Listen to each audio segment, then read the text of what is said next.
Après avoir présenté sa thèse qui est donc que l'individualisme épistémique serait un élément central du conspirationnisme, mais aussi de l'esthétique du coup, mais là il se centre surtout sur l'idée d'étudier le conspirationnisme.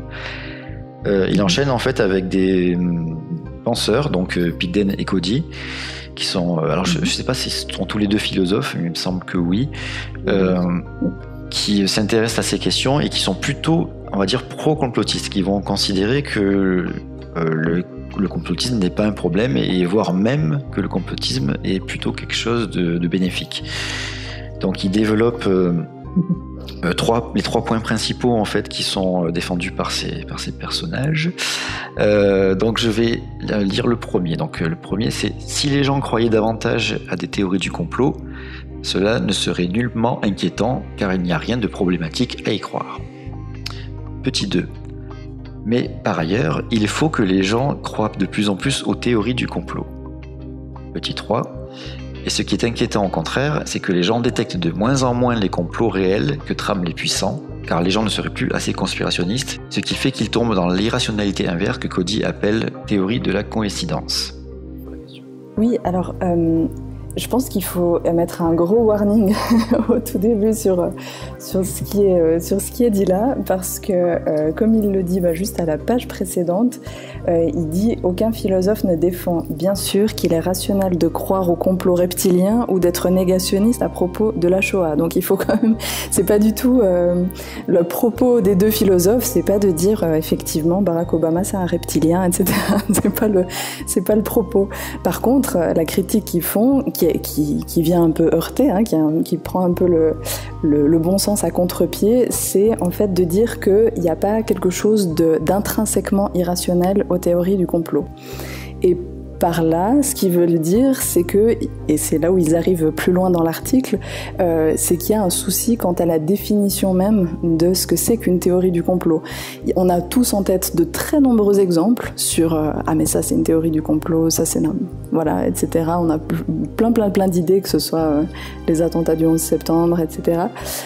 Et pour autant, quel est le point commun en fait entre toutes ces théories? Et d'ailleurs, il va proposer lui-même plus loin dans l'article une définition. En fait, les deux philosophes qui sont cités ici disent que finalement, il y a que les composantes normatives, c'est-à-dire de dire cet énoncé est faux et donc corollaire, il est irrationnel de croire ce genre de propos, ça, c'est pas forcément nécessaire de le mettre au cœur d'une définition de la théorie du complot.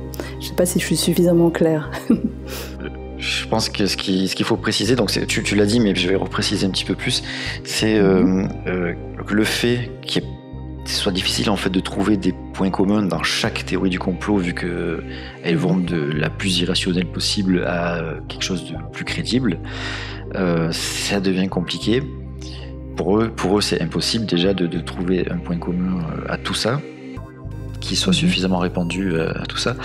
Et aussi, ils disent que ce serait pas inquiétant et que c'est pas proprement irrationnel, dans le sens où la rationalité est quelque chose de normatif, c'est-à-dire que on se base sur une norme sociale intégrée de ce qui serait rationnel ou pas, et que du coup ce serait un jugement de valeur de dire que ceci est irrationnel, et ça permettrait à terme, du coup, d'utiliser l'argument de l'irrationalité pour discréditer les complotistes, et donc d'appeler au complotisme des gens qui ne seraient peut-être pas forcément, pour les discréditer plus facilement. Voilà, c'est un petit peu l'ensemble de leurs propos, qui, à mon sens, se tient moyennement.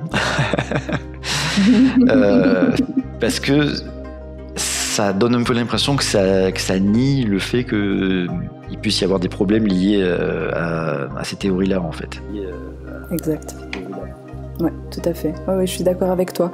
On a vraiment le sentiment qu'on reste à un niveau très théorique, et c'est souvent le problème avec la philosophie, qu'on reste à un niveau très théorique et que c'est comme si on supposait que les croyances n'avaient pas d'effet.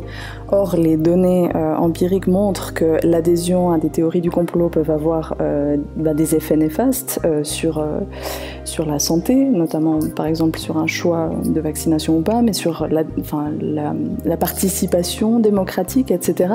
Donc il y a des effets concrets à l'adoption de ce genre de croyances, et ça c'est assez étonnant de voir que les deux philosophes en question ne prennent pas en fait ces éléments-là dans la réflexion. Enfin, ils n'en font pas état.